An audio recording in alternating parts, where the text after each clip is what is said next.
دوبۍ چې د پاکستان سلیریش ښارونه چې دي هغه بلیک لیست کړي دي. لکه دغه ښارونو کسان چې دی هغه دوبۍ ته په ویزه باندې نشي تللی. تاسو به کتلی د دوبۍ ویزې چې دي دا بندې دي. نو د دې سلیریش ښارونو کسان چې دی دا خو د سره دوبۍ ته چې دی دا تللی نشي. په هغې کې چې دی پټ آباد دی، پټ آباد کسان چې دی دا نشي تللی. د کومو کسانو په شناختي کارت کې چې د پټ آباد پته وي نو هغه کسان نشي تللی. دغه شانتې اټک چې دی د هغې هغه هم نشي تللی.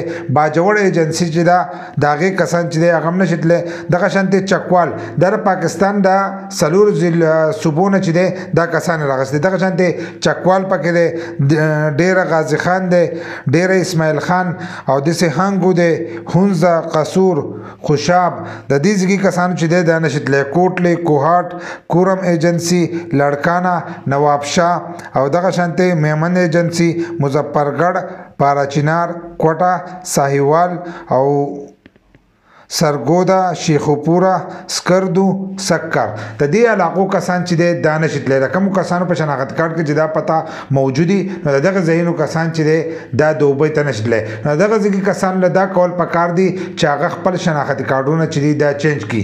کومې علاقو باندې چې پابندي نشته په کومو ضلعو کې د هغه ضلعې شناختي کارت ډیزاین جوړوي نو د هغې نه وروسته چې دی بیا تللی شي. خو که د دې ضلعې شناختي کارډونه د کومو کسانو سره نو دا کسان چې دی دوبۍ ته نشي تللی. سات چې دی د ټول پاکستان دپاره چې دی ویزې بندې دي.